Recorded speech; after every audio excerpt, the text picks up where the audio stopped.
presentation is brought to you by Smoooth Productions. What is going on, party people? It is your boy Smoooth. That is Smoooth with 3 O's. Welcome to another edition of Smoooth Conversations, where the conversations are always smooth. Appreciate y'all for tuning in. If y'all wondering, y'all looking for the first time watching or listening and wondering, well, Smoooth, who are you? Well, I'm glad y'all asked, because I am Mr. Jack of all trades. As you see on the screen, y'all need some custom apparel done. I can make that happen. I'm a professional DJ. I provide audio visuals, so if y'all need projectors, projector screens, lighting, staging equipment, that's what I do.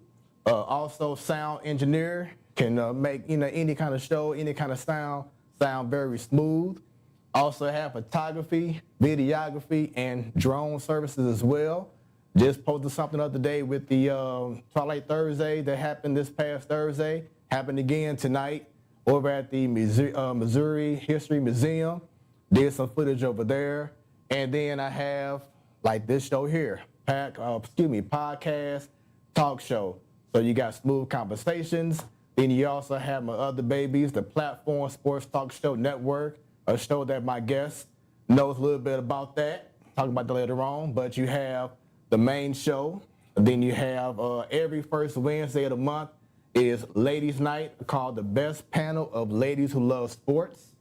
Every last Wednesday of the month you have the Man Cave, where anything can go down. And then in between those two shows, you have the main show where I host, along with the panelists from the Ladies Night crew and from the Man Cave. So this is what I do, y'all. The Platform Sports Talk Show Network has been in existence for 9 years, consistently every Wednesday.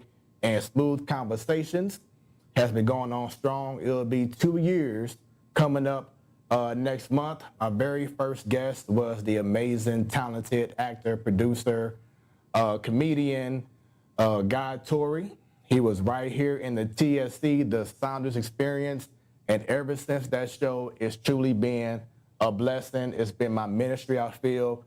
It's not about, just getting any kind of stories told in regards to negative or shade or anything. This is all about giving flowers, because why wait until they can't smell them, they can't see them? This is all about positivity, all about, we always see people doing things or listening to them on TV or on the radio, on social media, see them on stages. Doctors and lawyers, etc. But we never get that reason to why they do it. And that's what this show is all about. All about where they came from a young age to present day, and what they're going to be doing down the line. So that's what this show is about. So I need everyone right now, if you're watching or listening on Beat District Radio, shouts out to my district family, but go on YouTube, put in Smoooth Conversations, Smoooth with 3 O's, like, subscribe, and most importantly, hit that share button. We need some more support in regards to Smoooth Productions. Need some more support, man, and get more people to lock in and see how special Smoooth Conversations is. And you can also check out the show every Thursday, whether it's live like right now or it's a pre-record. Go to beatdistrictradio.com or download the app, no matter if it's on iOS or on Android. You'll be amazed with the quality. It's amazing, high definition. I always say I sound very sexy on the radio. But also, once again, check out the website, beatdistrictradio.com. We always upload the site all the time. We have so many great, amazing shows. And speaking of the station, there we go right there. So we have live shows, amazing DJs like myself and others. We have so many podcasts like comedy podcasts, teen radio shows. We have all that. Something for everyone, because we are the district. So once again, check out the website, beatdistrictradio.com, because we are the district family. If you would like to sponsor one of the many incredible shows on the district, your opportunity is right now. Shoot us the email, info@beatdistrictradio.com. We have different sponsorship tiers. So, hey, if you want to start off small and get bigger and bigger and bigger, we can make that happen. You can scan the QR code for those watching, or for those listening on the district, email us, info@beatdistrictradio.com. So, I believe that's enough right now for all the amazing promo. Now it's time to get into the reason why a lot of y'all are checking out this show for the very first time. And I encourage everyone to leave comments throughout this show, of course, for those who's watching, because we can see it on the screen. This show is being streamed worldwide, so not just locally, but you have people in Japan, Hawaii, wherever, that could be watching this show right now. And your comments, as long as I approve of it, can be shown on the screen, because we want to be able to interact with the comments. We want to shower this special guest with the love that he deserves for all the hard work that he's put in.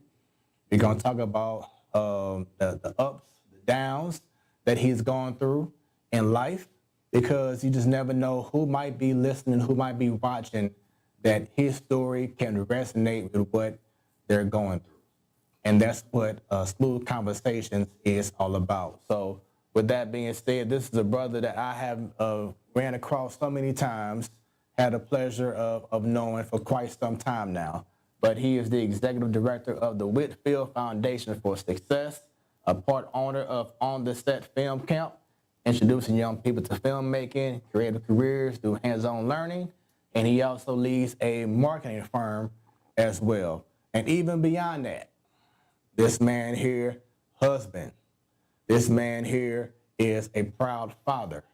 And those are things that we're going to be highlighting as well on Smoooth Conversations, where the conversations are always smooth. So with that being said, everyone leave the comments, get them likes, get them shares going, because right now, coming to this couch right here, the one and only Mr. Marlon Whitfield. Woo! What a clap. There we go. There we go. All that. I need that. I need all my applause and everything. That was good. Brother, good to have you here, man. Yeah. You know, we tried to do the show last month.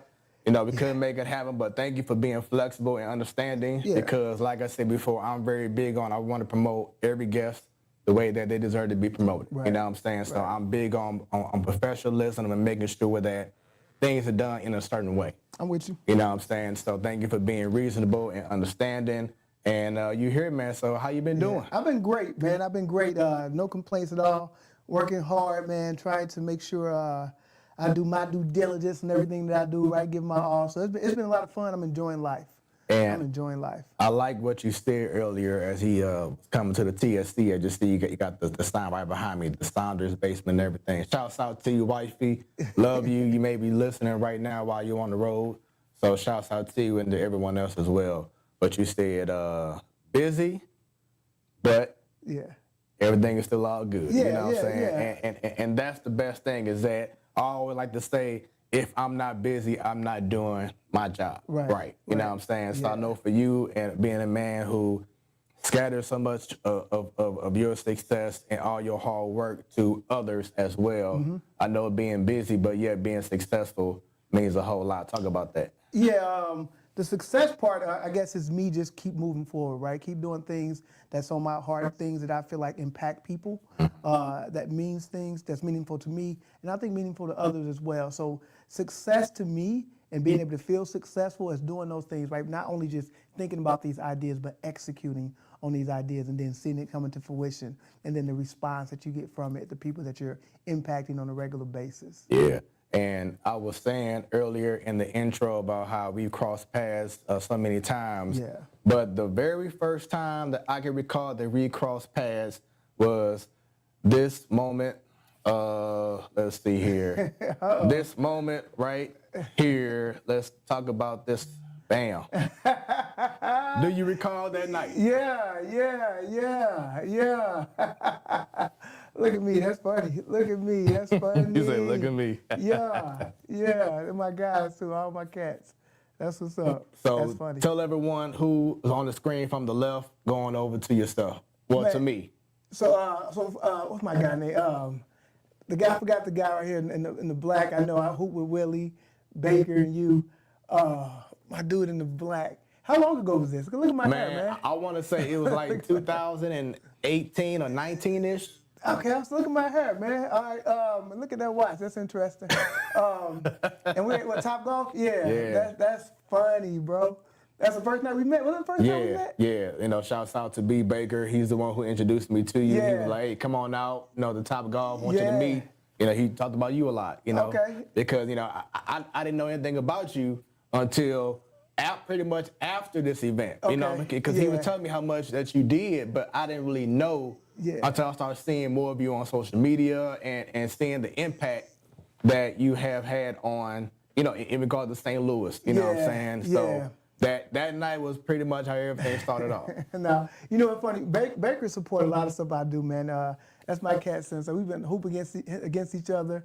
And it's funny because anything that I do, like I rock with Baker.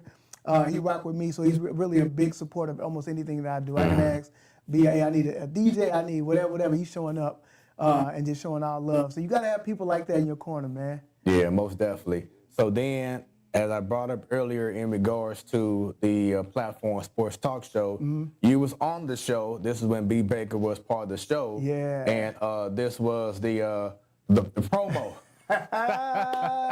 Look at your boy. Listen, I'm going to stay sharp. You heard me? Right. That's funny, though. Yeah. I remember that. So like I said, this was definitely once again early, like around 2019. Yeah. And you came to the old spot, like as you brought up earlier when I was in Ferguson. But it was just a good conversation that we had. And that was during the time, if you can refresh my memory, that you had a spot right there on Delmar in the city. Yeah. So hold on. Yeah, so I had at the hookah lounge, I'm thinking, cigar lounge. Yeah, so we had a hookah and cigar lounge on Delmar, right, like downtown.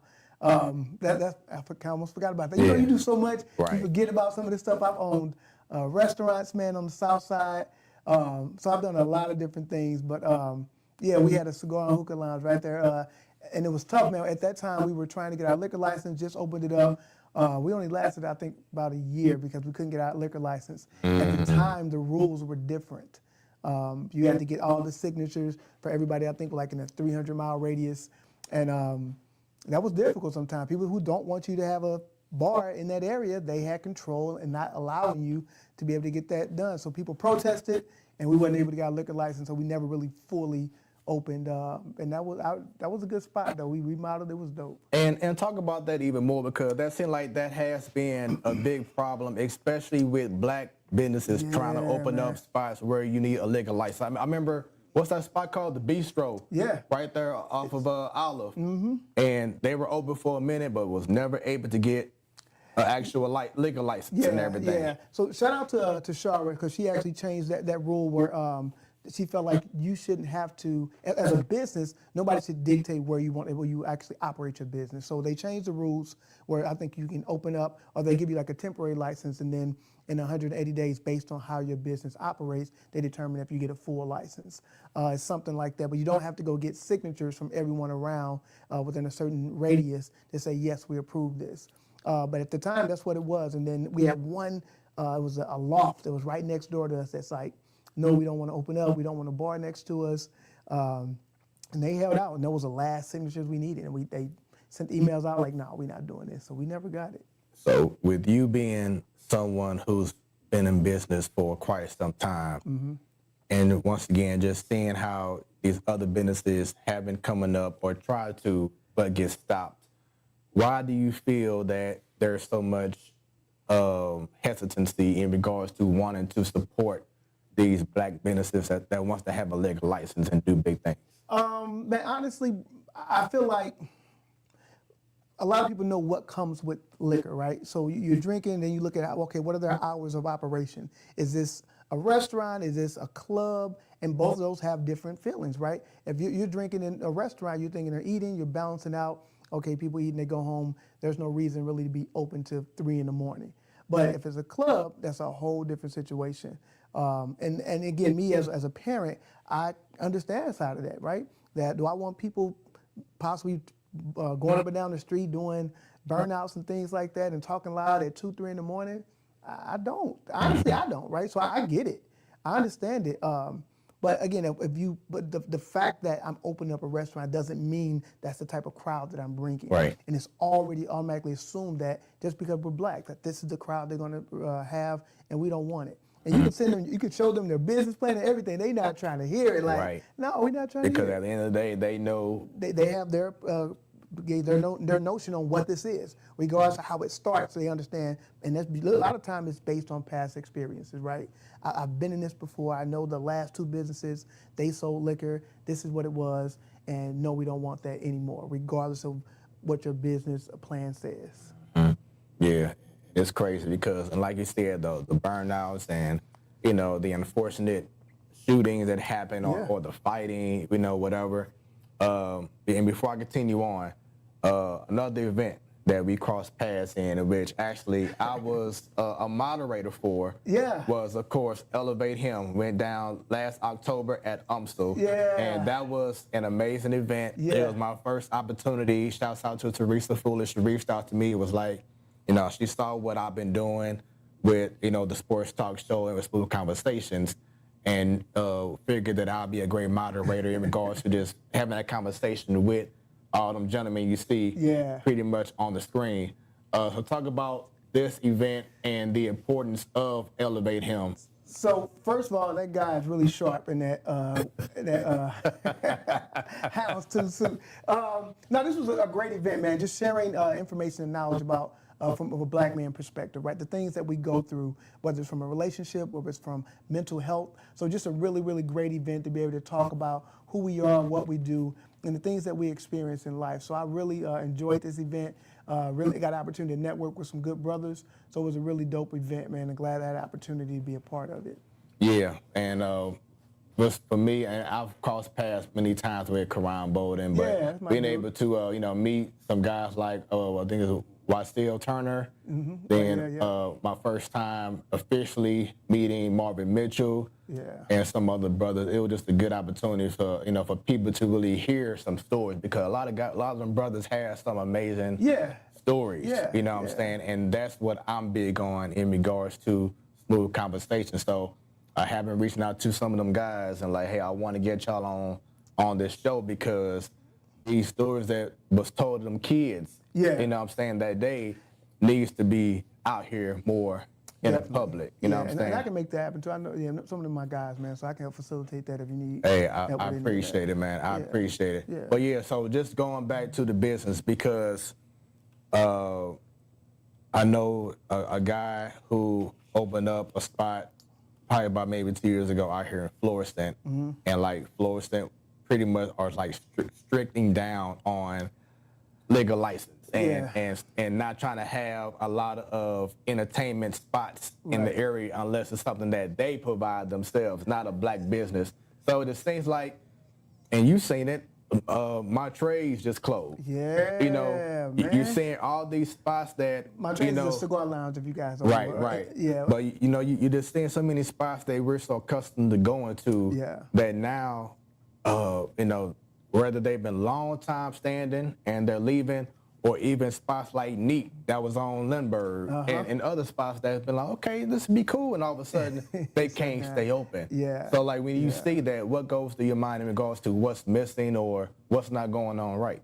It's a couple things, man. I think our demographic, or I guess a younger demographic, sometimes brings chaos, right? Or what seems to be chaos, because we talk loud, and we're just having fun, but it seems like from the outside looking in, like, okay, do we need to call the police? Because I heard some yelling. Like, no, it may look like we arguing, but we just talking and having a good time, right? So what comes with it when I see these businesses going down, are open and doing a grand opening and grand closing, a lot of time, and I've learned this, sometimes we focus on the aesthetics more than actually having our business lined up the way it should, right? Having all of our T's crossed and our I's dotted before even opening. The aesthetics should definitely come last, but we'll put the bulk of our money into making sure it look good, and we're not running it the way that we should, making sure we have the proper security there, right? So when people get loud, like you can still have fun, but do it in a safe environment. And when we think about longevity, right? There are things that needs to be in place to make sure that we ensure those things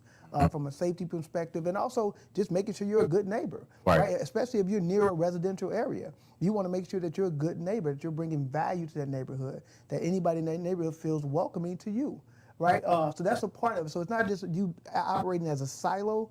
If you're in an area, making sure that you're a good neighbor for that area. Yeah. Hopefully y'all listening and watching what this man is saying, and I love to be able to talk to people like yourself who knows. Yeah. You know what I'm saying, what's going on. And had to go through it to learn that part, right? That part. And which leads me to continue on regards to Black business, because we want to support it so bad. Mm-hmm. You know, yes, we want to support Black business, as I said on previous shows, but they also have to give us a reason to support. Yeah. You know, and one of my biggest pet peeves over the last couple of years has been the lack of professionalism from the Black business. Man, you know what? And I feel like maybe I'm a little bougie now. Like, am I bougie? Because I walk into a restaurant, and just from an etiquette perspective, I want to be greeted within the first 5 to 10 seconds. Yeah. Say something to me, right? If I sit down within the first 30 seconds, either say, if you're busy, say, I'll be right with you. Say something. Don't just leave me sitting there, right? But so, and I think there's classes for things like this, of etiquette, when you're running a restaurant especially. What does that look like? When my drink is a certain level down, it doesn't have to be empty. When it's 3/4 gone, then offer me another beverage, right? Don't wait till it's empty. So there's things like that that they teach. And one, it's going to make you more money. Right. But two, it feels like you're paying attention to me. Right, so there's certain things that I think sometimes we take for granted. Just because you got great lamb chops is not going to keep you open forever, right? That is the experience that comes with it. Even when it comes to the event, it's the experience that I have that when I walk in until I walk out that door. You have to think about that from start to finish. Yeah, and once again, that's just something those small details can change your business from being to, oh, I'm gonna keep you going here because now there's an expectation of greatness. And it shouldn't matter if you're going to Ruth Chris or Capitol Grill to Ferguson Chop House, you know, whatever it is, there should be a standard no matter where I go that it should be excellence in regards to the customer service. And I feel like, especially with a lot of Black businesses, even with our youth working at a McDonald's or Lee's, because they're not, like you said before, they're not being trained to succeed. They're just there to get a paycheck. Right. You know, and that mentality has to shift to which you know how to conduct yourself when you're at a workspace and you have a business. Well, and I think part of it, man, just comes down to being a brand. So especially if I go to, like, McDonald's is a brand, Chick-fil-A is a brand. Every time I go to a Chick-fil-A, I expect a certain level of service. Now, that's whether I'm in St. Louis, Las Vegas, Atlanta. If I go to a Chick-fil-A, I expect the same type of service, right? So it's the same thing. Because that brand is treated a certain way, I expect that same type of service. So we're talking about the difference between, again, if I go to McDonald's, because of their brand, I expect a certain level of service. I expect the ice cream machine not to work. If I go to McDonald's, it's just the brand, right? It's not going to work. It's just the brand. But the same notion, if I go to Chick-fil-A, I expect them to tell me, when I say thank you, they say my pleasure. Like, and it's funny because I'm at a point now that I go Chick-fil-A often. Shout out to Chick-fil-A. When I go there, if you don't say my pleasure, I feel like I need to talk to the manager because you let me down. Something ain't right. Something missing here. My pleasure when you hand me my fries. No, but it's just a brand, though, right? If somebody said to McDonald's, I feel like something wrong. Now I'll take this food back because you did something to my food. If you told me my pleasure. But no, I'm just joking. But no, it is about the branding. Yeah. It comes down to there's a certain level that people expect to receive on a consistent basis every time they come in there. And if you care about your brand, the people that you hire, also you train them to represent that brand. But also, again, they have to care about being there just as much as you care about running this business. And also, talk about the importance of personal pride in what you do, because I think that's something that also lacks. And a perfect example of personal pride is, what if that customer was your mom, right, or your wife, or if ladies, your husband? You know what I'm saying? You would want to make sure that they're being treated a certain way. And I was always taught when I first, started a job back and I was in a hotel business, I was always taught, like, treat every customer like VIP. Yeah, yeah. No, that's exactly right. So part of that even it comes down to your why. Like, why are you here? And when you understand that, I think it also dictates the energy that you put out, right? If I'm here just to get a check, my energy and my actions are going to reflect I'm here just to get a check. But even in the interview process, when I was hiring people, I used to ask, like, why should we hire you? And then I would ask at least 3 times, right, to get down, like, why is that important? Okay, why is that important? Because I want to get down to a true motivating factor, right, of why you are actually showing up every single day. I'll get to a point where after maybe 3 times, we'll talk about, well, I got 3 kids, I want to make sure their life is better, and I don't want them to experience da-da-da-da, right, whatever that why is. And then as a manager, I manage to that, right? If you want to, hey, can you stay late? Well, I know you want to make sure you look out for your kids, right? Become a great example for your kids. I need you to stay another hour. And now, instead of just looking at it from me having to work an extra hour, I'm doing this for them. So my why is always, if it's in the front of your mind, it'll motivate you to keep pushing it at the highest level, right? Not just because I want to check. It'll help you stay at that highest level of why I'm showing up every single day. So now to put it in a broad perspective, St. Louis as a whole is like you continue as the years go by, especially like downtown. You're starting to see it be outside of Cardinal games and Blues and Battlehawks and CDSC, but like it's just not the business isn't booming. The area isn't as strong as it used to be. And then you go to like the Nashvilles, to Naptown, to some of the other cities, Midwest cities, and even KC. Yeah. And you're seeing that, I enjoy being downtown. It's different. And I think about back in the day when we had everybody used to go down to the front to, what I'm saying? Yeah, Remember the whole Tequila Wild area, what was the area called? Tip of the tongue right now. But just that whole area downtown, it was just booming. You know what I'm saying? From nightlife, but then also in regards to just businesses that was successful. But now you're seeing these same spots, the Landing. That's what I'm thinking about. Yep, the Landing. But now you're seeing these same spots with graffiti everywhere now. Yeah. And it just like St. Louis is not an attractive spot to one. Now, even though I commend black businesses like the Nigerian restaurant that's down the city, you know what I'm saying? Like they have a spot right there on the corner of Washington and I think is 5th or 8th Street, something like that. Yeah. It was like Cuisine, I forgot the name of it, excuse me. But just the thought of them trying to make something happen, but then at the same token, they don't last long because Mosaics. Yeah. They were down there for a minute, and now they East St. Louis and somewhere else. So just the whole thought about businesses not really succeeding or downtown looking like a desert, right now. Your thoughts on that? I think it's a couple things that come into play, right? One, I guess, when there's a lot of different clubs and based on the age demographic of the clubs, when they get out, again, some of them are maybe intoxicated and they do crazy things, man, don't make the best decisions. And what's interesting about that, even if it's not my business, but it's in proximity of my business, I'm impacted by that because now customers don't want to come because it's in proximity of what I'm doing. Even though I may be doing a great job as a business and as a business owner, because it's in proximity, it affects what I do. Yeah. And it's interesting, man, because I think when I look at, I travel, like you say, go to these different cities, and I see St. Louis, we're trying to get to that point. I think, I'll say this, we do have moments, right? It's not like it's always a bad situation. We have moments where we come together and we can have a great event downtown with no fighting and no shooting and things like that. But on the news, we hear all the bad things, right? So it makes us more fearful about being in those areas. Right. So even for myself, I think that what you're saying is accurate. I've seen the parts of St. Louis, especially downtown, it's not thriving. And I don't know even really what the solution for that is. Like even myself, I don't go downtown that often. Yeah. I just don't. But there are places, like I'll go to Stanley Cigar Lounge. That's downtown on Washington. And on certain nights, it's good. It's peaceful.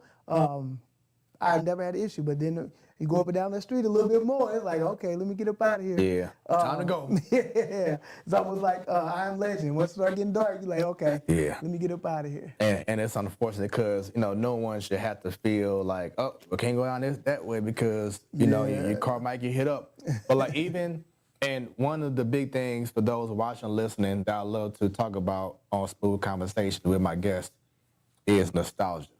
Because there was some incredible moments that we've had in St. Louis, especially that 2000 to 2000, let's say 15, 16 era. You know what I'm saying? Like that was just magic. You know, I think about the Loft. Yeah. You know, I think about Club Isis back in the day. I think about Plush. Yeah. You know, Living Room. You know, just all the venues where, like back in the day, during my college years, I used to tell people, okay, on Monday, go here. On Tuesday, go here. On Wednesday, you know what I'm saying? Yeah. Now, as great as the Loft was, they did have an issue with getting people's cars hit up because my truck was hit up. You know, and I was like, I was hurt. Yeah. I was hurt. Like, oh my God. You know, window smashed. Luckily, they didn't steal anything, but it was just the fact that you have to worry about that. You know what I'm saying? Yeah, no, absolutely. But just talk about for you, St. Louis back in them early days where it was just prime for fun. Yeah, no, I love those times, man. Like you say, those times were good days. Good days. What's funny is even now, like, so I manage Murphy Lee. We actually do shows, and it's like all 2,000 artists. And the people that come out, like, it's never, it's just want to party and have a good time and relive through the music, through the energy. That's what it is. But and I don't know what it is. Like, I don't know if it's just because I'm older now. Like, I don't want to, like, I'm different than I was back then. My mindset is different. My partying is different than it was back then.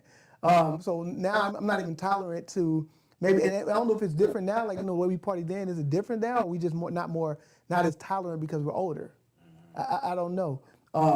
But those were for us, and for, like, again, like you say, for you, those were the great days, man, where you just go out, have a good time, get some numbers, and go.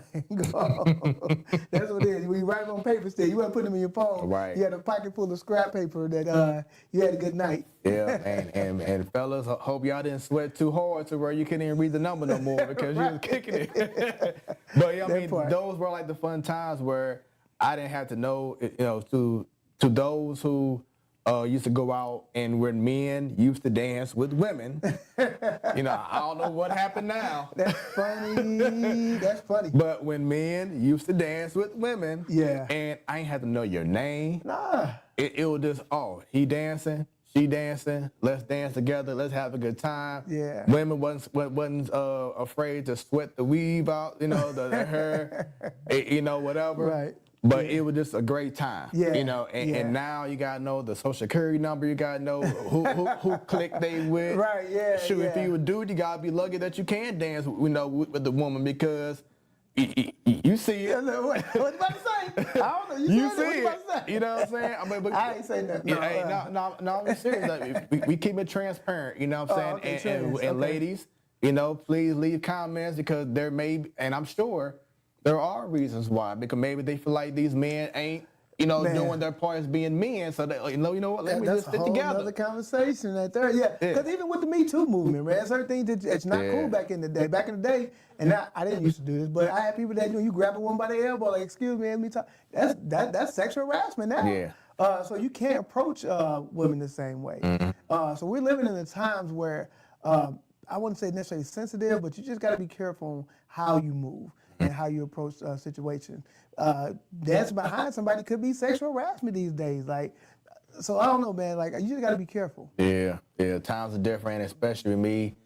I mean, like, even with, like you said before, you don't entertain the nightlife like you used to. Right. And like with me, when I was first starting out as a DJ, it was just one certain way in regards to, like, man, it's jumping, but now it's like you still playing the hits, but it's more of a social.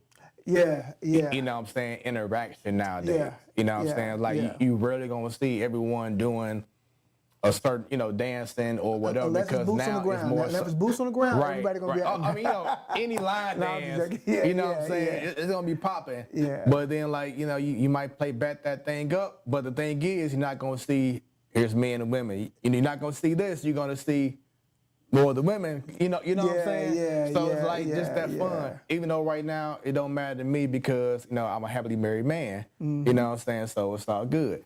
But like I said before, it just the scene, it just so different. And I know for DJ like myself, it can make the job, I ain't gonna say harder, because then you think mentally, oh well, am I not doing my job right? You know what I'm saying? Am I tripping? I don't want to have someone like Marlon not hire me to do the next event because everyone ain't going crazy like a freaking rave or something, But we just see times are different. Yeah, no, times are definitely different now, man. People looking for a vibe, right? It ain't got to be necessarily a turn. At least my age demographic, right? We just want a good vibe. Yeah. So you can play that music. As long as I can do this, I can dance in my chair. I'm like, oh, that was a good time. Yeah. Like, I don't have to get up on the dance floor to have a great time. I can dance in my chair or whatever that looks like and feel like it was a vibe. It was a movement. So and be satisfied. So yeah.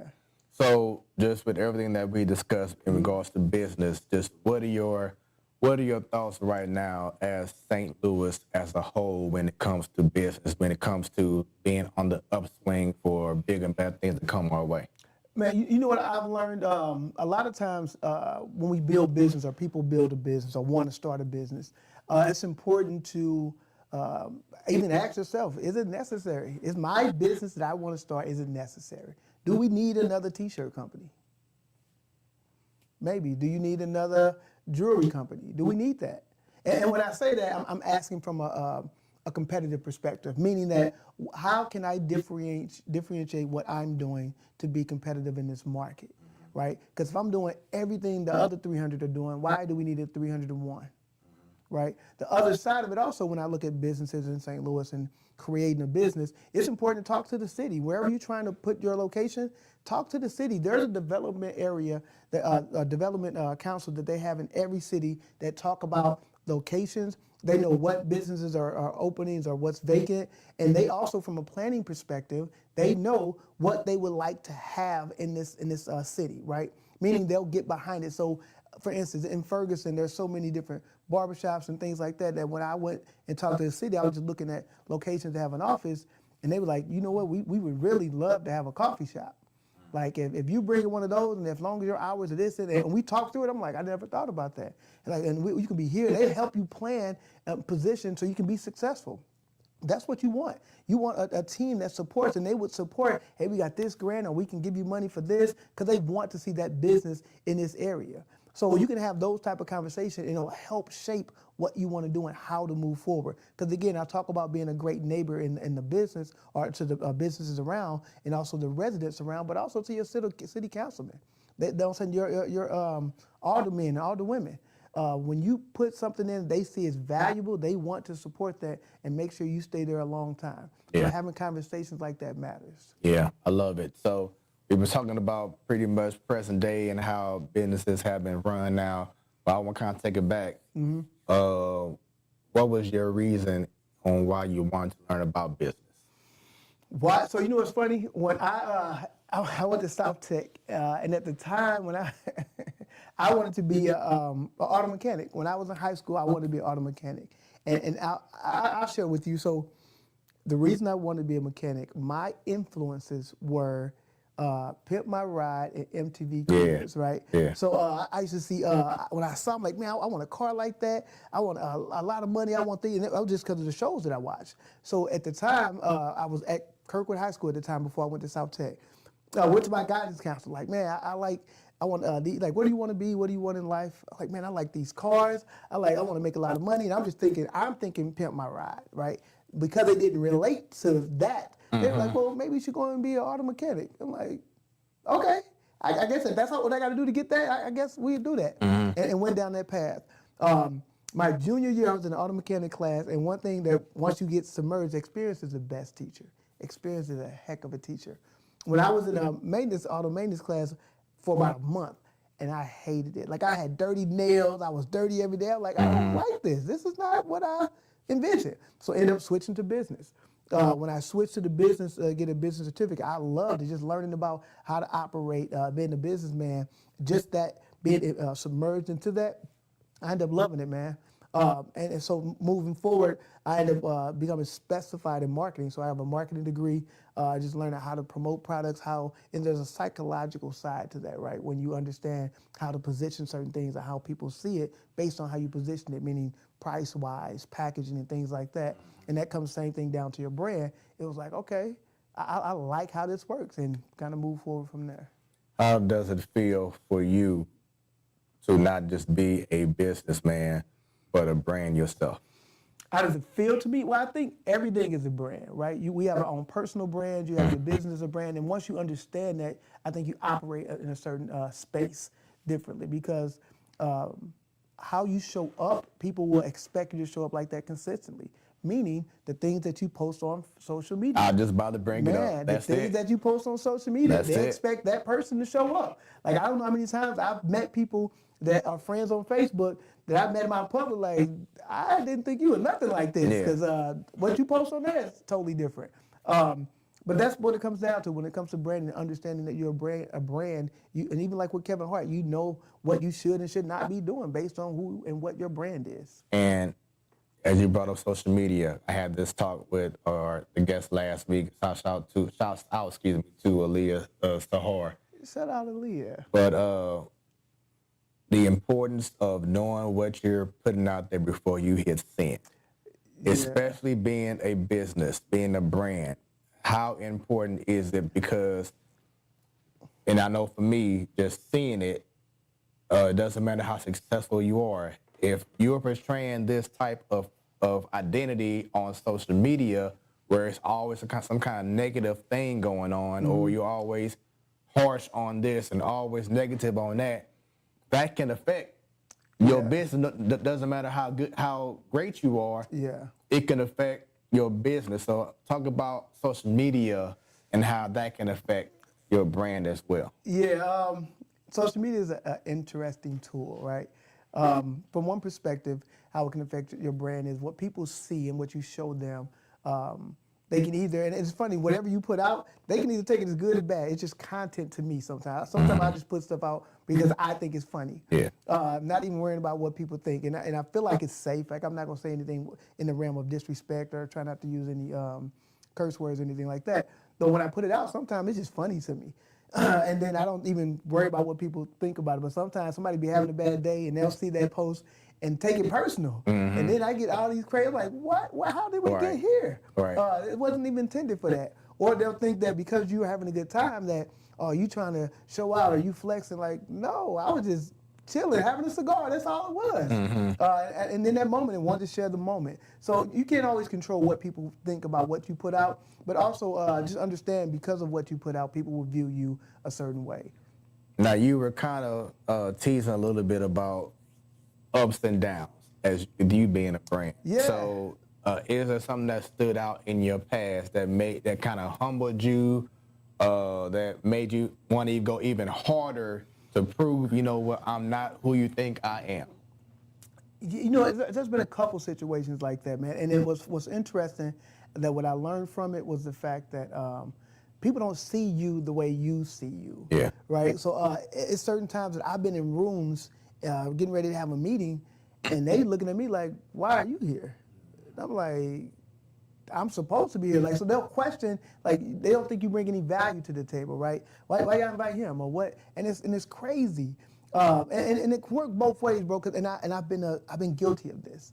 And I'll explain why. I got a good friend of mine. I ain't gonna even say his name, but you probably know him anyway. But I have a good friend that does a lot of videography for me, right? Every time I need something shot, I'm gonna call this guy. Hey, I need this done, and they own it, do an amazing job. Well, it was a point in my career where I was actually looking for a panel of people to do media. So I was looking for like 6 guests to come in and talk about media, and I called him to come shoot it. Like, hey, man, I'm doing this thing about media. I need you to come shoot it. And once he heard about the details of it, because first he said, yeah, I'll do it. And then once he heard about the detail and was getting ready to shoot, he was like, I would have loved to have been on the panel. And I'm like, oh, because in my mind, based on who you are to me, you're my guy that shoots my stuff for me. I didn't look at you as the sitting on the panel talking about media. Even though I know you got a lot of experience, I saw you as the kind of the camera person for me, right? And people will put you in boxes like that. Based on how they see you, you are just the T-shirt person. You were just the get me, if you're PR, you're just the get me on the news person. When in reality, because of that experience, you bring a way more to the table, but how they see you is, it was a box they'll put you in. So what I've learned, man, part of that is how do I get out of that box for everybody mentally, right? Is it me posting more or me expressing more that this is what I want to do? Because had we had that conversation of this is where he wanted to go, or I want to eventually get from behind the camera to talk about this, I would have made that happen. But a lot of times we don't express that part. We utilize our talents, and even though we're great at certain things doesn't mean that that's what I want to do. Right. Just because I'm good at it don't mean I want to do it forever. So I always try to take that in consideration, and when I do certain things and say, hey, is this in line with what you want to do? Is this what we like? Because I know you're good at it, but that doesn't mean this is what you want to do. Right. So the person that you are today, Yes. looking back at your childhood, is that the person that you saw you becoming when you was a younger Marlon? Man, younger Marlon wanted to be Incredible Hulk when he grew up. So I'm kind of like that. I think I'm a little bit of a beast at times. No. So you know what? Younger Marlon, he would be proud of this Marlon, but I don't know if I saw this coming. I think that when I was younger and as you get older, like my goals align with me being just successful, right? Me being at the best that I could be, at the top of the food chain, thriving, doing my thing. At this stage, it's more about me giving back. Even though I can climb that ladder, I want to show you how to get here. I want to teach you the things that I've learned, the lessons that I've learned in life. So it's more about me going the furthest I can go, but also making sure I'm aware of what's going on in this process. I enjoy the process. I enjoy the journey, so I can go back and teach. This is what happens. Yeah. This is when you're trying to be successful, this is a part of it. Like failure is a part of success. It's not the opposite of success. You have to go through this. So look at it this way. So it's changing those mindsets, because that's what I was taught, that if you fail, you losing. No, like this is a part of it, bro. Like that, you have to go through this. And I didn't understand that. So some of the stuff that I've learned, and younger Marlon, again, wouldn't understand until he had to go through it. Again, I say experience is the best teacher. You have to go through these things to understand it. And who would you credit as people who you wanted to get to this certain lane that helped you along the way? You know what? One person that I want to give a shout out to is Kevin Bryant. Kevin Bryant's like a mentor to me, and he's doing a lot of great things with his Kingsway development. But it's funny because, man, I think it was 2018, me and Kevin did an event called Money Music Social. So I do marketing, Kevin does marketing, but just his mindset about going after things, he's just like, go for it. Like, what's the problem? And I won't go too deep in it, but there was a moment that I was thinking about what I wanted like my next 10 years to look like. And me and Kevin started talking, and Kevin like, it sounds like we want this thing. I'm just saying, it may sound crazy, and I won't go too deep in it, but he was like, sound like you want to buy a resort, because based on what we were talking about. And I'm like, a resort, man, that sounds crazy to me. That's a crazy dream. He like, it's not really. He was like, bro, go do this. He like, man, just spend this weekend looking at resorts, buying a resort. I'm like, all right, bro. So I did it. And what's crazy, I found one that I wanted. Like, oh, this has everything that I would want in it. And even after talking to Kevin, he just made it feel like it was possible. He like, bro, I'm doing X, Y, Z. I raised this amount of money. I'll show you. That's pennies compared to what I'm doing. I'll show you how to get that money if you want it. If you actually go out there, I'll show you how to get the money. So having mentors that make you dream bigger than you ever have is important. And that's what he's done for me. Do you see that same want that you wanted when you were younger, starting up, and how he helped you out? Do you see that amongst the youngsters that you come across now? You know what? What's interesting, bro?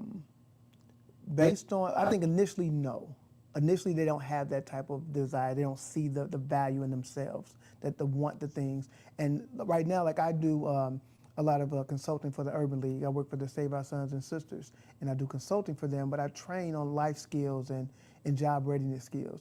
And by the end of the class, once we talk about my lifestyle, the things I experience, mentality, their whole mindset change, right? It's like, man, I can do that, right? I can go after, yeah, man, absolutely. You just got to believe and then go after it, right? And it's interesting because, again, before that, the mindset is I'm going to do either what I see going on around me. And I get it. And once I talk about, again, I'm no different than you, bro. I'm no different than you. There's nothing, I am special. But no, there's nothing really special about me. You say you're different, I'm huh? kind of different. No, but the reality, like, there's no different about the process, right? We have to go through the same thing. You have to believe big, go after it. You're going to fall sometimes. Just get back up, right? And learn from how you fail, right? And it's the process. It's the process. Yeah, because I think something that has been an issue with our youth is that they just expect everything to be given to them just like that. Yeah. I can see that. And again, even in times we live in, you have YouTubers that are millionaires, right? Right. And gamers that are millionaires from doing those things that they love. And it's not, there's opportunity like that, but it's not always like that. That's not the typical path of what success looks like. And I also teach that it's valuable, man, to go through and learn the process. Like I always talk about, because if you lose it, you know how to get it back. You went through that process, right? So, and then you value it more because you had to work for it. Somebody hand something to you or give you a lot of wealth. You appreciate it at the time, but you'll lose it because you didn't value it, because you didn't really get it out the mud. And there's a difference. There's a difference. And it's very important for our youth to be able to feel the rewards of their hard work. Yeah. Because that's going to make them go even harder Yep. and get more success. Because if you just get everything off of one little thing you did and boom, all of a sudden you're successful, you don't really know how it is to go through the eye of the storm. Yeah. You know what I'm saying? So it's very critical for you, whoever's watching, whoever's listening, whether it's live or you see the archive after the show is over, to be able to understand how it is to go through adversity. Man, there's so many lessons in adversity, right? At one point, I wanted to be a CEO of a Fortune 500 company. If that would have happened immediately, there are things that I wouldn't have known how to handle at that level because I didn't work my way up to it, right? There's things that, because I was a manager, I understand managing people and how certain decisions affect their jobs. It affects their livelihood, right? But if I'm just a CEO and looking at numbers, and so I see the business doing this, so we need to fire 3,000 people, and I don't even care about it because I'm just looking at numbers. These are numbers to me. These aren't real people, right? So it's things like that, man, again, how to talk to people, how to motivate people. But you learn that from coming up, because when I had a manager, I've had good managers and bad managers. I know what motivated me. I know what demotivated me, right? I played sports, so I understand when tough times happen and how to depend on a team and how to move as a team, right? Those things are valuable as I go up in my career to figure out how do I put this together. And what does that look like? So as a leader, I know how to lead. Yeah, I love it, man. So what is something that you would like to tell those who are watching right now or listening as they want to start up a business or they already have one but just need that extra kick to get to where they want to get to? One thing is you don't have to have all the answers to start. Right, having an idea and moving in that direction is important. You don't have to have all the answers. Now, all the answers will eventually have to be answered, but you don't have to have them up front to take the first step. I think that's one of the biggest things. And then the other side of it, man, is fall in love with the process. Fall in love with the process. And what that means is that it's great to, once you get to a level of success, to be able to enjoy it, but learning along the way. Right, because what you'll find is sometimes there are little jobs that you'll learn. For instance, when I first started my business and wanted to learn wanted to get my liquor license, after going through that process, knowing who to talk to, knowing who to connect with, knowing how to talk to the older person, knowing how to just maneuver in that space, I found a little business where people are like, hey man, how do you get your liquor license? Oh, I'll show you. Now I'm a consultant. Right now, I've taken, just because I fell in love with the process, I'm a consultant in that aspect of the business. So it's an opportunity to make more money doing that. But even in that process, man, when you're learning and growing in the business, it makes you appreciate as you get older, and the steps and the certificates and the things that you get along the way. Right? If you fall in love with the craft, and I think it never gets old when you fall in love with the process. Yeah. And one thing that I have to say from me to you, man, just from brother to brother, since we met, you've always been willing to assist, if I'm trying Yeah. to connect with this person, do this, you've always been like, hey, get at me. I got you. I'll do what I can. And I Yeah. appreciate that from you, Yeah. which leads me to this, a question I love to ask the guests. What are your thoughts when it comes to, especially here in St. Louis, where the mindset has always been the whole crabs in the barrel? Okay. Like you said, 300 people are doing T-shirts. Why 301? Because the other 300 people are going to be like, well, I'm doing this, so why should I give you a rite of passage or give you an opportunity to be in the same market I'm doing? Right. I'm going to go ahead and go on social media and clown what you know what I'm saying? The whole, because I always say money is going to run out. Yeah. You know, there's money everywhere. But with that being said, your thoughts on collaboration versus competition? I love collaboration, man. For instance, I have my film camp, and a guy reached out to me. He started a film camp in St. Louis as well. And he's like, man, and we started talking. I'm like, yeah, I can help you do this. I can help you do this. This is how mine is structured, but maybe you want to look at this area depending on what you're going into. And he was like, man, like I said, I love the way you move. Like, even though we're in the same business, you're not treating it like we're in competition. I'm like, we're not. The only thing we're competing for, if anything, is how many children can we both contact and get exposed to this, right? Because if we have 2 film camps doing this, that's double the amount of people that we can impact, is how I look at it. Now, and we're both different. We operate differently, but it's enough people and there's enough opportunity, right, to move. So even like, kind of with the T-shirt thing, man, like I've seen people that's been doing it for a while, but they're like, I'm not gonna give you my contacts on where to go buy cheap T-shirts, because now you can get them. And again, I don't look at it as competition. I look at it as an opportunity just to help each other, right? And again, anytime like when people like say, hey, I need help with something, I'm always open to help. I feel like your blessings are your blessings. It has nothing to do with me, right? When we walk down a path, my path is gonna be different than yours, because my vision is different. What's for me is for me. What's for you is for you. And I have no problem with helping you along your way, because people help me, right? Right, so why not help others? Yeah. Yeah. Yeah. So a quick story for me, February 19th, pretty much my life changed. My job of 15 years laid me off. And my mindset is that they knew I was making a lot of money. Okay. You know, been there for forever. And they just trying to find ways to cut costs. Right. Now, Smoooth Productions, Smoooth the 3 O's. Make sure y'all go ahead and follow. Go to the website, scan the QR code, type right your screen. The whole nine. Yeah. Let's collab. Let's connect. Let's do some amazing things. Yeah. But I've had that business since 2013. But it wasn't always the full time, because I had the 9 to 5 going on. But once February 19th happened, I'm like, okay. First off, I wasn't mad about it or sad, because I prayed for the moment where I can go ahead and give 1,000% Okay. to what I'm passionate about and what I love to do, which is what I'm doing right here.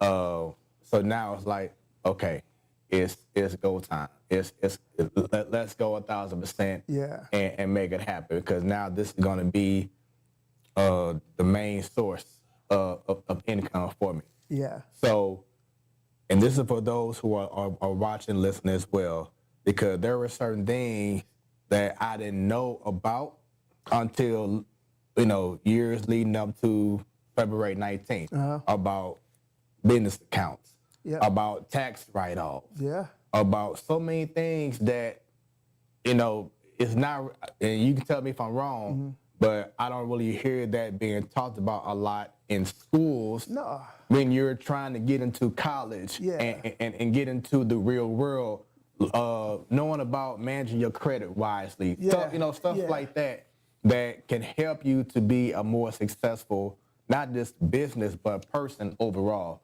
So 2 things is your thoughts on why credit and business accounts or whatever, that's not being talked about enough more. Yeah. And then the second part is talk about that moment when you didn't have to work a 9 to 5 anymore because you were the business. Okay. So let's start with the credit thing and all that. So one, I think school teaches you to be a great employee. It doesn't teach you how to be an entrepreneur. And I think part of that is because some of that responsibility should fall back on your parents, right? Some of that stuff should be happening in the household. When you look at family businesses, right, all those things were taught in households, but unfortunately, it's not talked about enough in our current households. We don't talk about credit enough. We don't talk about investing enough. And those are the things that are typically passed down through generations, right? Right. You see families that teach how to invest. It's not talked about in schools. So some of that is on us, even as parents, of us being able to be educated enough to pass that information down. Because school teaches you to be a great employee, not a great entrepreneur. Now, there are what I call transferable skills. There are things that you can take from being a great employee and apply it to your own business to be an effective entrepreneur. But just being a flat-out entrepreneur and how to approach the business and what to expect, no, that I think is a responsibility of the family and things of that nature. Now, what was the other one? The other one was about realizing that you didn't have to work a 9 to 5 listen, anymore. I haven't realized that yet. I think I still need a 9 to 5, man. Sheesh, times are tough. Yeah. No, but what it is, I had to realize that entrepreneurship is definitely it's hard work, and if I knew if I worked hard enough, I could get there. But I understood the sacrifice and had to accept the sacrifice that came with it. Right? It would be something nice that I got to eat noodles this week, right? Because I'm working on something, a check is not coming in, and just because you're working as an entrepreneur don't mean you're getting a check, right? Right. So I had to get this done so I can try to get a check. So it's things like that that I had to realize that came with being an entrepreneur. About taking risks, right? I need to go to this city to see if I can meet some people. I saw something that was dope. I want to go try to collaborate with them because I think I can help what they're doing. Not knowing if they're going to accept it or not, but I see something in it. I got a vision, right? So I approach it in that manner. So it's things like that when, as an entrepreneur, that I had to learn and accept that if I'm going to do this and not go back to a 9 to 5, then this is what comes with it, right? This is the 9 to 5. Like again, you get home at 5 o'clock, I can go chill, watch the game, whatever it is. Like no, as an entrepreneur, I still may be working till 3 in the morning. Right. And that's just what it is. There's no rhyme or reason. Like I may wake up with an idea at 4 o'clock in the morning. And I got to get up and start working on this because I got a dope idea that just popped in my head. And so there's no timeline for that, right? You just got to get it done. Yeah. And that's the difference. How you said the sacrifices, but so how has you being an entrepreneur affected your family? You know what? I was married before. When I first I was married for 13 years at one point. When I first and I was working in corporate America, and after I told myself that when I don't think I ever would have become an entrepreneur if I was still married. I would have become an entrepreneur because it was too big of a risk. So with me being kind of by myself, I could take that risk. I didn't want my family to go there, and I was successful at it as an entrepreneur. I mean, had a great job. I had titles as district manager at Samsung, regional training manager at Microsoft, product marketing manager at US Cellular. So I'm making good money. But when I decided to go off and do it myself, it was after I got a divorce. Cause I'm like, I don't want to put my family through that. I want to. But as an individual, I can eat noodles for a week and be okay. I can make it through that. But part of that, when you talk about sacrifices, man, is understanding that I believe in the bigger picture. Like I believe in this investment. And I may not get this investment immediately because I look at it, man, as like a tree, right? When you plant a seed, the roots grow down before they grow up, right? And they have to go, the further it grows up, the deeper it has to go as well. So you're not going to see that those roots in the ground and me kind of stabilizing myself before I'm able to pop through and people see that, oh, you got a little business. I see your little business. When you've been grinding on this, you don't see the work, but I've been grinding on this for 4 years. Yeah. 2 years like this podcast. You don't see that. But once it comes through, and now everybody, oh, okay, I see you doing your little business until it sprouts up and do something amazing. But the hard work that you have to put in, the sacrifices, people never see that, and they don't understand it. And that's why I always say I got a friend that has a really successful medical device company, and I always say that he's a 13-year overnight success. Because people see the work now after 13 years, but he's been doing this for 13 years. Right. Yeah. Yeah. I mean, I feel that too, because even like with the sports talk show, it's been 9 years, and yes, there are a lot of people who know about it, some who may not, and it took 9 years, but like we're starting to see some things that's percolating. I don't want to put it out there right now. Yeah. But like we're starting to see certain things like this is what I've been praying for. Yeah. You know what I'm saying? Yeah. Hoping that it can happen. And like now I'm starting to get these certain calls and messages about possible this, possible that. Yeah. So just talk about the importance of being steadfast and being patient and not, being so, like we said, some people, they got to have it instantly, if not next thing. Right. But then it's all about being persistent, but also being patient. Talk about that. Man, being patient and persistent is so important because what I've learned is it allowed me to get in certain rooms and understand things differently, have a different perspective. When I first started my nonprofit organization called the Whitfield Foundation for Success, I felt like it was a great enough mission that everybody should jump on board with it. Like, why aren't you willing to give money to help kids? What's wrong with you? That was the thought process. But in reality, once I started building my brand and it afforded me to get in certain rooms, I understood the business side of it. If I want to partner with an organization like Walmart, I got to understand what are their goals, right? Why do they give money? Now, it's not just about me. It's if I align with their quarterly or monthly or yearly initiatives. What are those? How do they give? How have they given in the past? Right? All those things matter. What's important to them, and not just the fact that you need to give me money. How do we align? How do I make them look good? How do I help them hit their goals based on what I'm doing? Right? That's the important part. That's the key. I'll tell you, man, a story. We ended up having a partnership. So I got my film camp. We had a partnership right now with the Houston Astros. And so we have a camp in Houston. And how that came about was interesting because once I understood the game and how things worked, we was fortunate enough to get a meeting to sit down with the Houston Astros, their charitable giving department. So before I went in that meeting, I knew I wanted to ask them for money or ask them for something. I did my research, man, went to the website, found out who have they given to in the past, why are they giving money, the type of money that they give. I'm looking at their initiative, what's important to them. So when I went into that meeting, I had an idea on what I wanted to ask for and how to ask, right? To be right in the pocket. So we get a meeting. We were with the president of the Houston Astro Cares, I think is the name of the organization. So we sitting down with them and we're looking at pitching them on giving money for our film camp. So man, I came up with this idea. I'm like, listen, we getting ready to do this a movie. It's for the youth. I know you guys give to the youth, and you guys have a little league team. I like the movie is about. And I was making this up on the spot. Yeah. The movie's about these little leaguers, and they have dreams of becoming major league players, and they do this. I'm making that on the spot. Like I'm just going. I'm in the pocket, and they do this, and they do this, and they get back, and then they grow up, and they get aspire. They do something. They love it. They eating it up. Like, yeah, that's exactly what we're looking for. We ended up becoming partners with them. They ended up letting us have the camp at the stadium.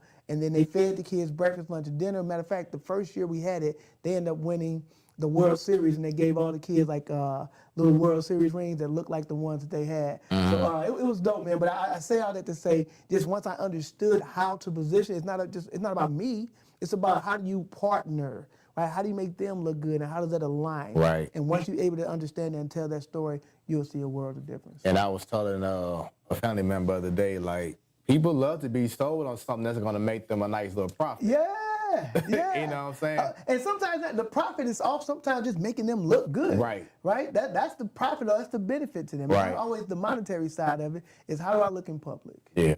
So once again, this is Smoooth Conversations, smooth with 3 O's. Yeah.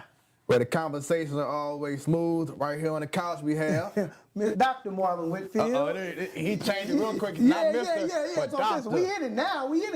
Yeah. I was fortunate enough, man. The first day of Black History Month this year, I received the honorary doctorate degree. Congratulations, man. Thank you. Congratulations on that, man. Let's talk about, you mentioned earlier, managing Murphy Lee. Talk about how that came about, and ever since then, you being able to travel the world or just travel to so many spots that you probably never first seen. Yeah. But because of what you're doing with him and so many others, I'm sure that now it opens up doors to meet so many different people. Yeah, no, 100, man. So shout out to Murph, man. We act like brothers. Keywan, we rock with each other, man. Slow down. So I went to high school with Murph. I went to high school together. We were always close friends. U City, huh? Yeah, well, this is the thing. We went to South Tech. So he went to U City. Okay. We went to That's South right. Tech and played That's on a right. basketball team together. Okay. Murph was great under me. But what's funny, man, when Murph graduated, like I graduated in 97. Okay. Murph, I think, was 98. So so in that time, they had just blew up. I went to college. Murph ended up, they blew up and they went traveling the world. So I'm in school doing my thing, and sometimes Murph would have, they would have shows, like in Kansas City. I went to Avila University. They had shows in Kansas City, so when they came, Murph always give us tickets and come back and holler at me, come hang with me. We'd hang with him, and he would always give us clothes. Like they were on tour, doing so much stuff. We were about the same size. We had so much vocal, so many velour jogging suits, crazy. Missed them days. Man, he would just give us a lot of clothes, shoes, all kind of stuff. So he in college, like we ain't got no money, so he was taking care of us. He was hooking us up, I should say. Matter of fact, Murph gave me my first DVD player. In college, we couldn't afford a DVD player, and we went somewhere. Murph like, man, I got 4 of these things on the tour bus, and gave us a Sony DVD player. We like, what? A DVD player? Crazy. But anyway, long story short, man, like we've always been rocking with each other, man. Always like brothers. Like we even when life like has its ups and downs, like we always stayed in the pocket, stayed close, and just true to who we were. And that's one thing that has always stood out. Like regardless of how much money you make and or where we're going, like we always locked in, right? It's never like one person is better than another person or anything like that. There's no egos in it. Like he's Murphy Leeds, but he's my partner too, right? So it's like that's always in check. And I think that is why we've been locked in for so long. Like he never has an ego trip. Like when no matter what we are, people want to come up, take pictures and things like that. He's cool with that. But it's just like, no matter on the business side or the friendship side, we've always been solid. Yeah, that's truly amazing, man. Yeah. And when you saw how his life changed, like, how did that make you feel personally, just seeing from this Murph to all of a sudden that Murph? You know, to me, he was the same person, but but seeing him on BET and all that stuff, like, man, I'm proud of that dude. Like, that's dope, man. Yeah. But I had my own path, so never like, I didn't think about going to the music. I would never thought about going to the music industry, but definitely wanted to go to the shows when he had them. But that was the extent of it. And I was always proud of him, man. Like, again, it never changed. Anytime Murph had success, even the level of success that he had, he would, matter of fact, he was if you want to even shoot a music video, Twin, you want to come be in the video? Heck yeah, I want to be in the video. Let's go. Right, so stuff like that, and he knows. Now I think about it, you probably saying, hey, tip drill, let's go. Watch out, man, now, watch out. No, I was in Atlanta, but when I was in that movie music video with, so I did, Love Me Baby, I was in that music video. And then there was one in Atlanta it was Nelly, T.I., and 2 Chainz. Oh, yeah. It was called Country A. Yeah, I was in that. I was in that. Okay. I think Minute Mark 306. I don't know what it is. But no, I was in that video, but it was dope though, man. That's what's up, man. And who is someone that you've always wanted to meet that you were able to meet because of you hanging around with Nelly and them? And then part 2 is who is someone that you would love to meet? So someone, trying to think down, you know what? I just even thought about this not too long ago. I ended up meeting, which was interesting. Ended up meeting Carl Payne, which is Cole from Martin. Yeah. I started my film camp, it was all actually because of Murph, which is crazy now I think about it. I started my film camp almost because of Murph. What happened was the guy that started the film camp was out of Birmingham, Alabama. And he had been doing the camp for, I think, 8 years in Birmingham. He ended up reaching out to me because he wanted Murph to do a cameo in one of his movies. So again, me being his manager, reached out, we was talking through the numbers and, well, okay, what do you want him to do? Okay, and we talked to everything. I'm like, man, this is kind of dope. And I'm like, you know what? I think I want to bring this to St. Louis. So end up partnering with him, just off a conversation because of Murphy, wanted Murphy in this thing, end up bringing the camp to St. Louis, became business partners, and now because we have celebrities in our movies, end up meeting Carl Payne, which is Cole from Martin. He's a really good a friend of mine now, and we've done, I don't know, man, 7, 8 events together. And just like, again, we talk on the regular about the different ideas, but a good friend of mine that somebody I, again, saw on TV, never thought I'd have an opportunity to meet, but because of my relationship with Murph, I had an opportunity to connect with them. Somebody that I would want to meet.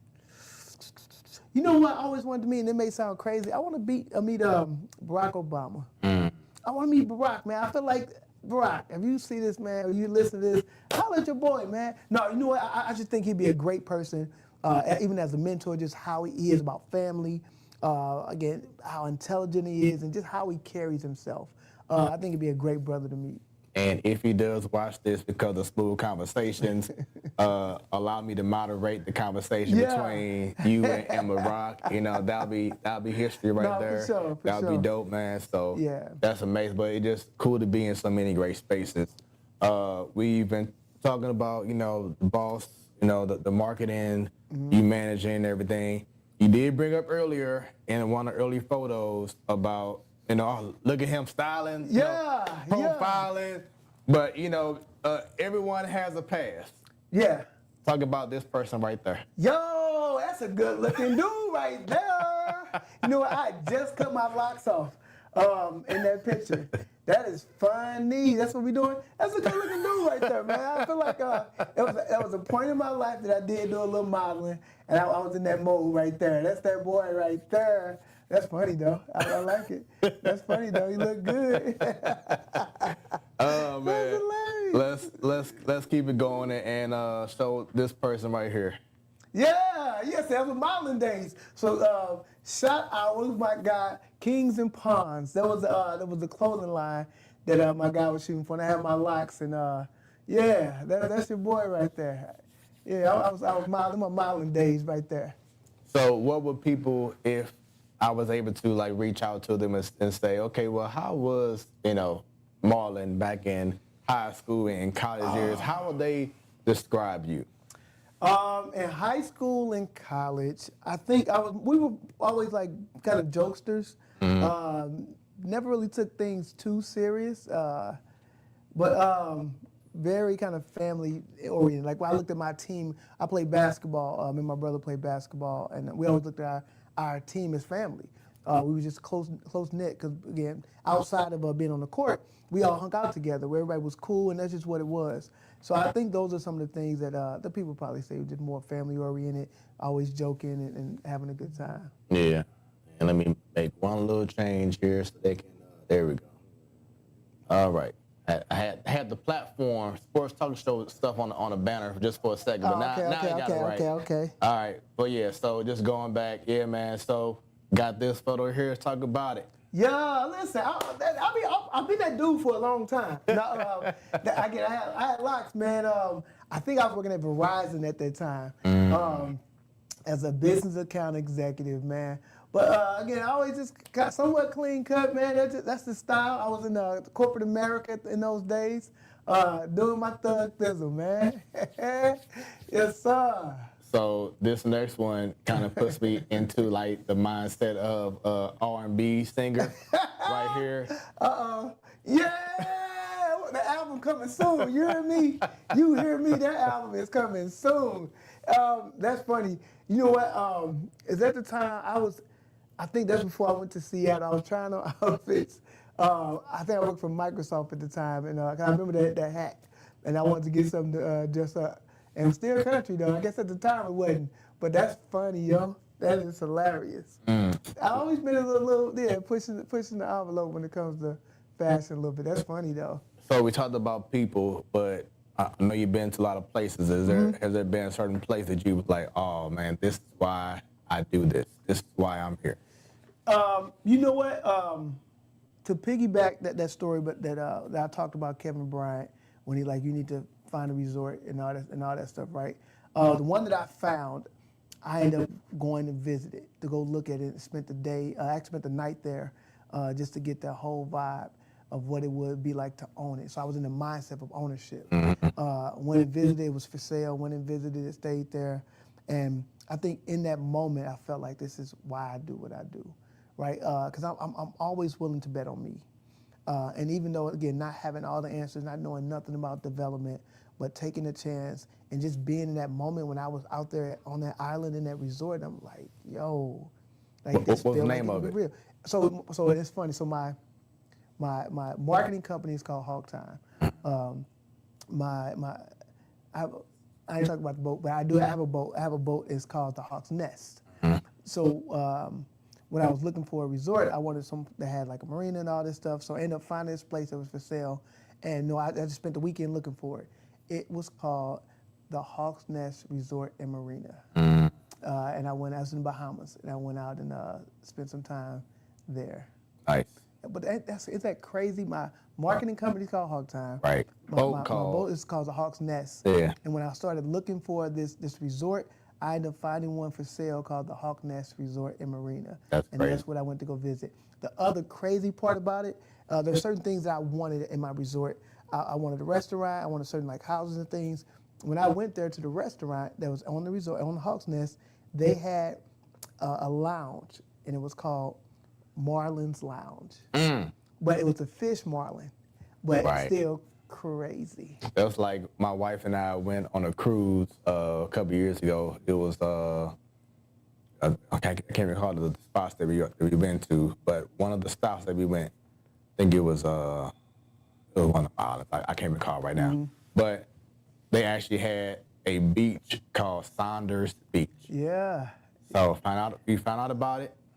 Went out there. Yeah. Took a photo and everything right at the sign. It was like how ironic it is to find out that this country had Saunders Beach. Yeah, just alignment, man. I'm like, that's amazing. Yeah. And so with that, how important is it for people to manifest? You know, saying, have that vision, but like you said, the alignment, keeping God first. Yeah. You know what I'm saying? How important is that? Because once again, we always see the end result of how the success is. Yeah. But once again, people don't understand everything that goes into, like you brought up earlier about the roots. Yeah. You know, they seen the one dude you told me about 13 years in the game, but only seeing it now. Yeah. But just talk about the importance of manifesting, of keeping a positive head, because we discussed it in regards to being patient and persistent, but it's so much more to that as well, especially in regards to the mindset. Yeah, I think it's extremely important. I think when you look at what manifestation is, it's basically bringing stuff from the vision to the physical. I think in life you have to dream. You have to be able to dream, and then also understanding that from a manifestation standpoint, things may not come as you initially envision them. And I say that because, and this is, after taking some time, I had to realize this. When I was in maybe second, third grade, maybe it had to be second grade, they were asking me what I want to be when I grew up. And I said I wanted to be Incredible Hulk, right? And at the time, they were like, hey, you can't be turned green, or you can turn green and turn this monster. But what I didn't realize is that I fulfilled that manifestation based on what I do now. Meaning that at the time, Bruce Banner, when he was, first he was a regular man, right? And then when he got angry about things, because he was exposed to certain things and things got in his bloodline, it made him, when he got angry, turn into this monster or this person and go hard and then kind of beat up or destroy whatever and change things, right? My great-great-grandfather's name is Reverend Owen Whitfield. Back in 1954, he led a boycott here in Missouri, in the Boot Hills of Missouri. So he was a leader. Back then, they were sharecroppers. So he led this boycott of people because he was angry about how they got mistreated, right? So he led this boycott. Long story short, it got so much national news that he ended up going to the White House, meeting President Roosevelt, and they started making rules that changed how they paid sharecroppers. Because of that, again, that bloodline, I was exposed to some things, right? Because that bloodline, I share the same bloodline that he had. And because of the things that I do, when I created my film camp, when I created the Whitfield Foundation, it was because I didn't see camps or things like that was for us, right? So I was angry about that, and it made me create these things. And when I created them, I went hard. So right now, we're in 6 cities with this film camp. I'm in St. Louis, Birmingham, Nashville, Houston, Atlanta, and New Orleans, right? So I'm a beast at what I do, right? So after looking at where I am today, I am an Incredible Hulk, right? Because of my bloodline, I've been exposed to some things. Because I didn't see what I wanted, this beast was created inside of me. And when I let it out and start going hard, like I'm killing what I do, right? So that's who I am. So I say that from a manifestation standpoint, that it may not happen the way you intend, but when you take some time and really sometimes pause, right? Because we be moving all the time. And sometimes when you take the time to pause and realize what you're bringing to fruition, it makes a difference. And you brought up your uncle. How do you feel your parents feel about the success of their son doing what he's doing right now? Yeah, I think they love it. They love it. I think sometimes they don't always understand it because they were brought up in a certain time. Like none of them were, my father or my mother are not entrepreneurs. So some of the way I move is different. Some of the way I think is different. Even I'll tell you, when I bought my yacht, one, I can't swim. Nobody in my family owned a boat. So they're like, what are you doing? Like, that don't even make sense. Why do you even want that? But my vision and the way I move is just different. It was a challenge. And as a matter of fact, when I bought my first motorcycle, I bought the bike that I couldn't even ride. I couldn't ride it. I learned on the bike that I bought. Right? When I bought this yacht, I don't know how to drive a yacht, but I learned on the yacht that I bought. A couple, what was it? I guess a couple months ago, I was going to get my private pilot license and learn how to fly a plane. But it's just stuff like that. And I'm kind of scared of heights a little bit, so it don't make sense. Yeah. But that's how I move. So they're proud of me, but they don't think always understand why are you doing this. Like they're more of the kind of safety. Like, aren't you afraid of? Yeah, that's a possibility, but we live life and we go for what we want. And who would you credit in your family of having like that go-getter mentality? Who has the go-getter mentality? You know what? I'll probably give my uncle. I probably think my uncle Marcus. He's the president of my motorcycle. I used to be in a motorcycle club. He's the president of it. But every time I want to do something, he's like, "Go do it," and it'd be like a simple answer. I'm like, "Man, I want to learn how to ride a motorcycle. Go do it." Yeah. I'm like, "All right, that's just simple. Like it is." One time, it's funny. One time I had an idea for this car I wanted. It was a BMW 745i, white on white, white rims. And I was like, my uncle, he work on car. I'm like, Uncle, I think I want this mug. It was in Utah. He was like, go get it. I'm like, what? It's in Utah? He was like, no, it's in Utah. It's not, right? He's like, can't you can get a plane there, right? Yeah. You can drive it back, right? I guess. Well, go get it. I'll go with you. I'm like, what? And we did it. Yeah. I'm like, that's crazy. So, but having that type of mindset of like, if you want it, go get it. Like sometimes we create our own hurdles, right, for us to run in our own mind. Like if you want it, go get it. Yeah. And how long was that trip going back? Man, 24 hours. But you know what's crazy though? I was so excited. We went through the mountains and everything. Went from snow to sun to rain. We experienced everything. But I was so, listen. All the way back. My baby, bro. hey. Man, all the way. Let's go. I ain't sleepy up. 24 hours, listen. Crazy.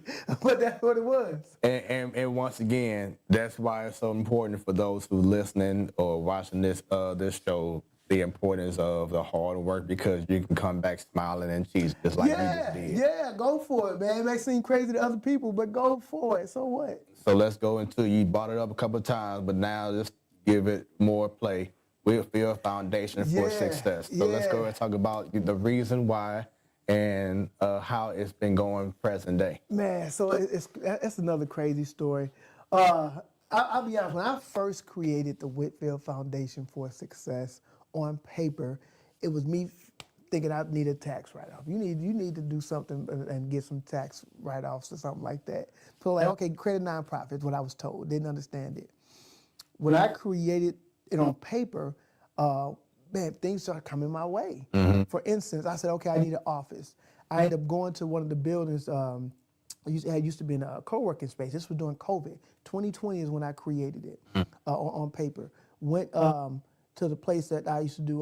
We used to do this called Money Talk Mondays at this networking co-working space called NextCore. At the time, because of COVID hit, their business model was that people would pay month to month, right? You didn't have to sign a lease, you do month to month. Well, people weren't going into offices anymore, right? So I think that affected like what they were doing. So at the time when I went to get an office there, they were getting ready to shut down business. And I was like, man, okay, I was looking to get an office there, but I guess I'll look somewhere else. So the guy was like, well, why don't you just take the whole building? I'm like, what? I was looking to do this. Like, I was not trying to spend that money. I was trying to spend this money right here. Right. I was trying to spend that money. The building? So after talking, man, we ended up working something out and ended up getting with the business. That guy that actually owned the building and gave me a crazy deal on the building because it was COVID. And wasn't nobody, again, nobody's trying to rent space, so ended up getting a crazy deal and started the foundation.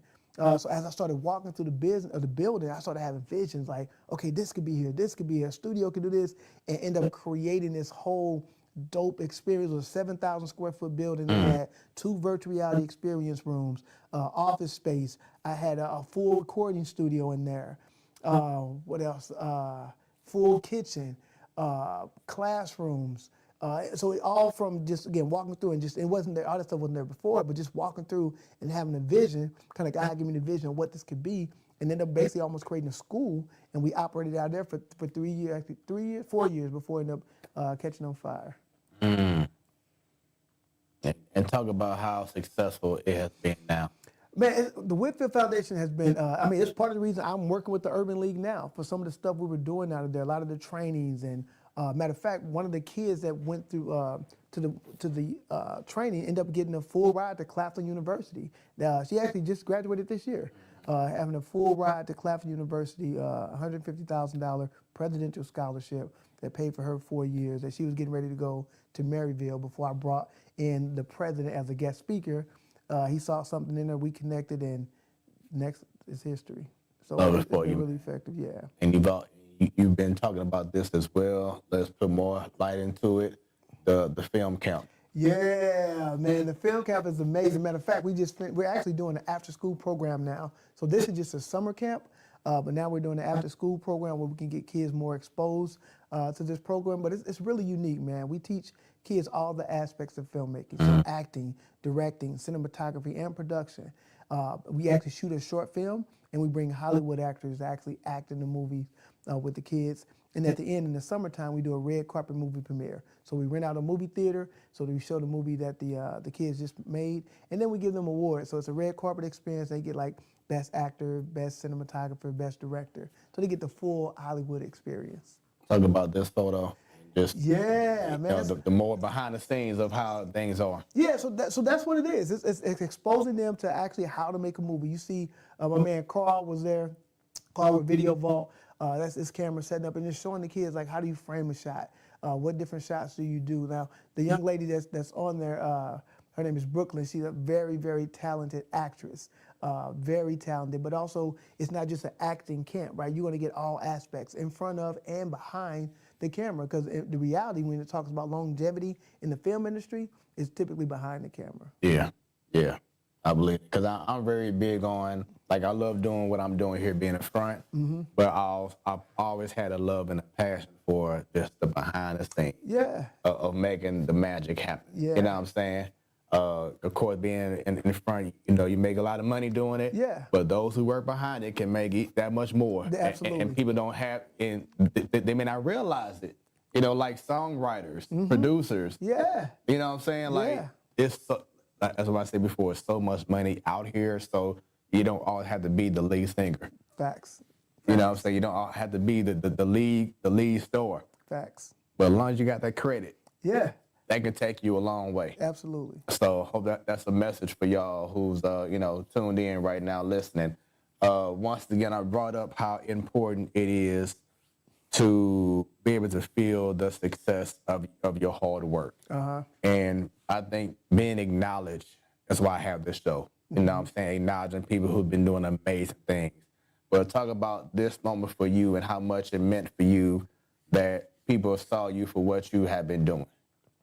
Hey, yeah. That's dope. So Deluxe Magazine on 314, they always shout out people that's impactful in St. Louis. And it's a good feeling, man. I think, do they nominate you? I don't know how that works, but I'm grateful, man, for my city. I love St. Louis, and I'm grateful to be acknowledged as somebody that's been impactful in the city among a lot of great individuals. So it was a great moment, man.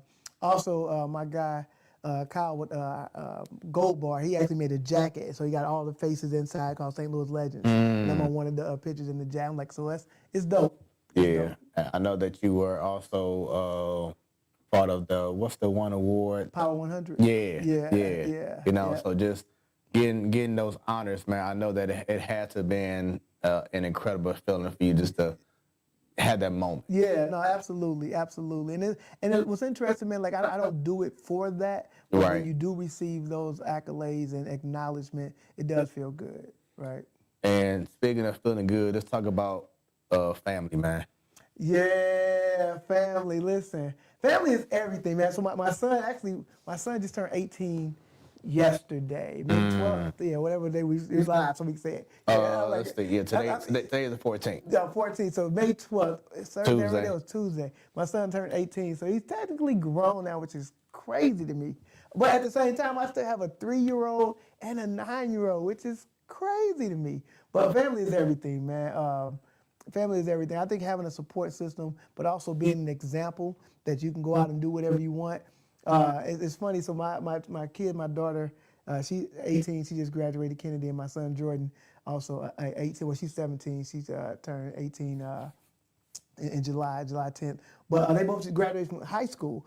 And it's funny because a lot of the programs I created was for them. Yeah. Like my film camp, when I brought it here, they were in the first 3 movies that I did. So they have film credit with working with Carl Payne, with Pooch Hall, with Clifton Powell, played Peaky on Friday, right? So I try to put them in everything that I do and expose them. And I don't know if they really understand the value behind it. Like, do you realize you were just in the movie with these? But it's a great opportunity, man, just to show them, to not only do, but to show. Yeah, love it, man. Yeah. Talk about that moment. Yeah, listen, I think my son was is it prom or homecoming? What's crazy, my son is taller than me now, which is it's still unbelievable, crazy. ain't it? Man, listen, at 18, so he's taller than me. Matter of fact, that's my jacket that he has on. He can wear my clothes. What are you doing, son? But no, I'm proud of the young man that he's becoming. And as a parent, man, I also always got to understand that. Like my son wanted to be an auto mechanic, which is crazy. I'm like, I had to realize, I think I want to do the same thing. Right. And I want him to go in business from the stuff that I learned, but his path is his path. But now he's going to school to be an aviation mechanic. And with some of the guidance that I've given him. But man, I love my kids, but I also realize that, again, their path is their path.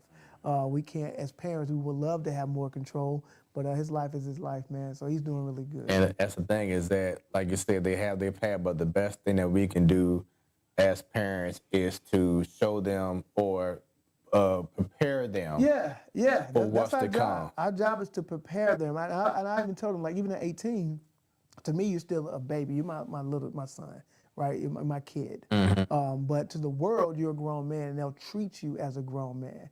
They don't give you as much grace as your dad would give you, And, right? Oh, I'm sorry, go ahead. No, you're right. I'm just saying, so you have to prepare them for that, right? Yeah. Like the choices and consequences, right? I don't want to hurt you. I don't want to give you any consequences, but the world is going to give you consequences immediately. So it's part of our upbringing is treating them and teaching them that this is what is out there. And with your son being, you said 18 years old, I know there's probably plenty of times at night, even with you being a busy man, that you're worried for your son because of who he is and what he is, especially to other people in different races, etc. That they can see him as this. Yeah, listen, it was one moment, man. We talked about how crazy downtown is. We were leaving, I think, a restaurant, and I think he was like 16 at the time, but he was still kind of tall. So my son, we always play. It was getting dark downtown. We left a restaurant, getting ready to head to the car, and my son like, Dad, I'm gonna beat you to the car. I'm gonna race you to the car. So he had a hood on, so he put his hoodie on. He takes off running to the car. And I'm like, son, no, don't do that. Because to other people, I'm like, I know you're trying to race me, but to other people, imagine a black kid, a person with a hood on, running towards you, and it's getting dark. And we're a concealed and carry state, right? You can carry an open carry, really. So somebody got a gun, might get afraid and shoot you because they think you were coming to do something to them. Even though to me, you're a kid, you playing. That's the furthest thing from your mind, right? But I know as a parent what that could look like. So some of those things are right of preparing him that, man, to me, again, that's fun. We did that when you were 6 and 7, we would race. Right. But to others, no, we can't do that in certain environments. And they got to learn that. And let's talk about this incredible moment for you as well.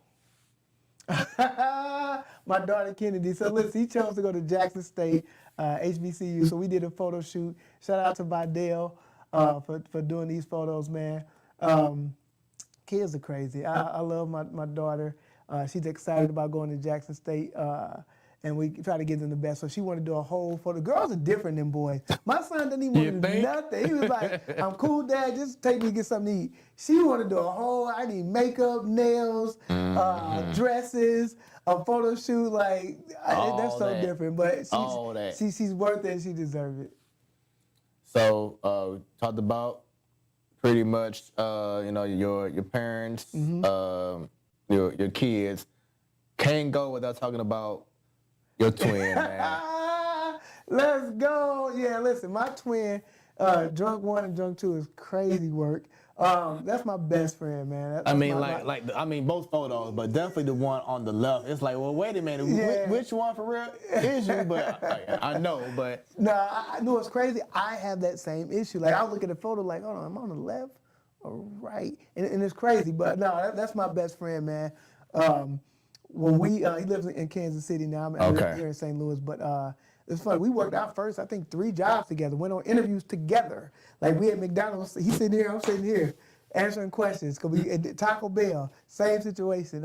That's why we actually went to college together. So the college that we ended up going to and getting scholarships, both of us had different offers. Like, I would get offers from a different school because a lot of the schools didn't want 2 people that played the same position, basically. Mm-hmm. So we had a lot of different offers, and we found a school that wanted both of us. And that's really the reason we went there, because they wanted both of us. What's been like the coolest thing being a twin? Man, having somebody that understands, one, your sense of humor, and then somebody that you can share anything with, right? Anything, right or wrong, and then having, and then we still get mad at each other, we're human, but it won't last forever, right? It's like maybe 5 minutes we mad at each other, but it's just having that person that always feel like have your best interest, that you can bounce ideas off of. That it's my absolute best person in the world to me. So I have to ask this question. Mm-hmm. You know, we're being transparent here. Smooth conversation, where the conversations are always smooth. But there's always been like this term with twins, twin magic. Twin magic, okay. So it's in wrestling. It was when the Bella twins, if you know what I'm talking about. Let's say one Bella was in the ring fighting. Yeah. They a little beaten up, bruised. They go out the ring. The other one comes from under the ring and takes over and possibly wins the match. Have y'all been in a situation like that, dating ladies? Okay. I don't wrestle. I'm trying to keep it clean. I don't wrestle. You know what? Not necessarily dating ladies. It was funny with my first wife ended up getting us confused at one point. Like, when we walked into, it was Saints. We walked into Saints, and she ran up, since she was my girlfriend at the time, ran up and hugged my brother. And she like, wait a minute, and then hugged me, which is funny. Our kids, when they were 2 and 3, they get to the park. Well, what's funny, my brother's son, he's like, who is he? And his son looked at me like, that's Daddy. He's like, well, who am I? He's like, that's Daddy. He said, well, who am I? Who is he? That's Daddy. Like, that's Daddy face, so that's who you are. But before it's a switcheroo, we ain't really doing anything like that. It was we really. You got to think about it real quick. We live. I ain't never. Listen, I'm like R. Kelly right now. I'm fighting for my life. Wrong example to use. Wrong example to use. Yeah, I'm fighting for my life, Gail. You asked me that for. No, we've never. I'm trying to even think of a time that was even close. But we never really moved like that. Yeah, we never really moved like that. Oh, no, it's cool. I respect that. I just had to ask it because, like, I don't talk to twins a whole lot. Yeah. You know, just want to go ahead and ask that question, man. For sure. But, you know, this has been an incredible conversation. Right on. You know, once again, thank you for taking time out. I know you're a busy man. Yeah. You know, we be both busy guys, man. But like I said before, you've always been, you know, kind in regards to say, hey, let me see what I can do. Yeah. You know what I'm saying? Yeah. So I appreciate you, and I hope that even from this moment on, for you seeing everything else that I do outside of just, you know, the sports talk or whatever, that, you know, hopefully Smoooth Productions and, you know, yourself can collaborate. Absolutely. And do some amazing things, not just for our city, but just for the world to see, man, because there's so many things out there that we can definitely do that I look forward to hopefully make it happen with you, man. Definitely, bro. And again, I see how you move from a professional standpoint. You take jobs like this and things serious. Even when you were a host, you took it very serious, right? You just don't come in and wing stuff. You take time, think through it, see the whole vision, and then execute on it.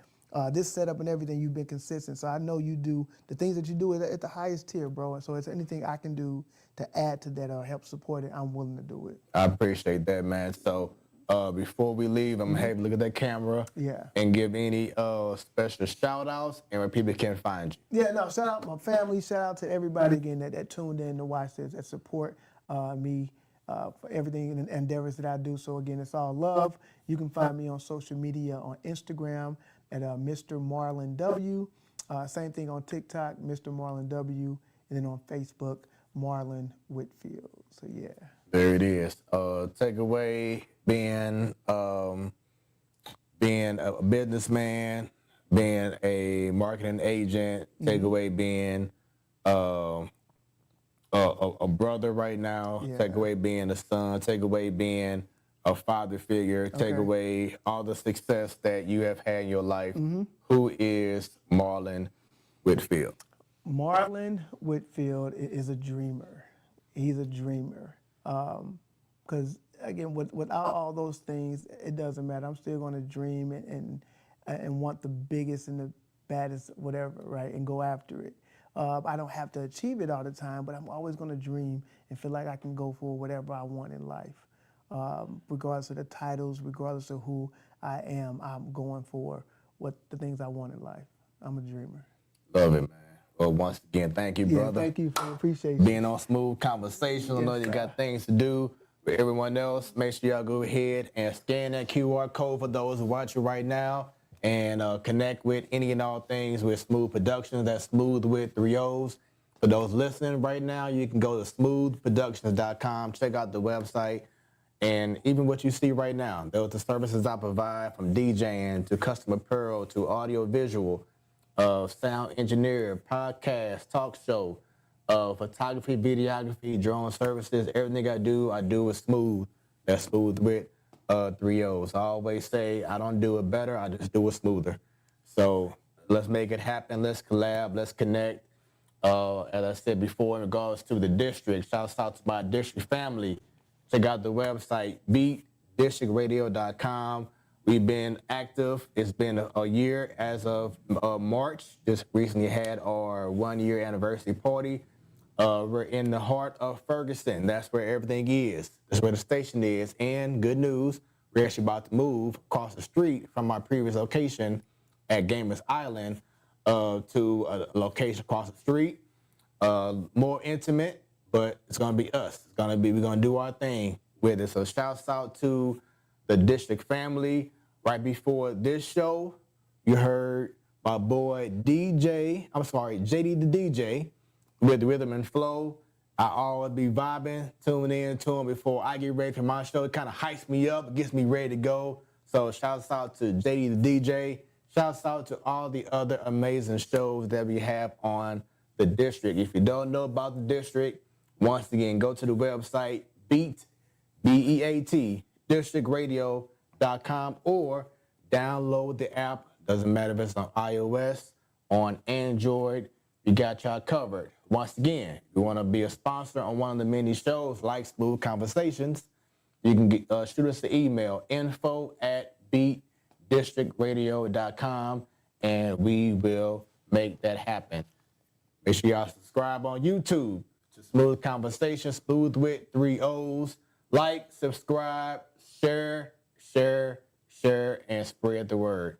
With that being said, Smoooth Conversations, where the conversations are always smooth. Y'all have a great rest of y'all evening, great rest of y'all week. Enjoy the upcoming weather, or even like the last couple of days has been amazing, man. So continue to enjoy it before it gets hot, where you don't even want to go outside no more in a few months. So enjoy it, and definitely stay tuned. And what you have just experienced was brought to you by Smoooth Productions. Until next time, stay tuned and stay smooth.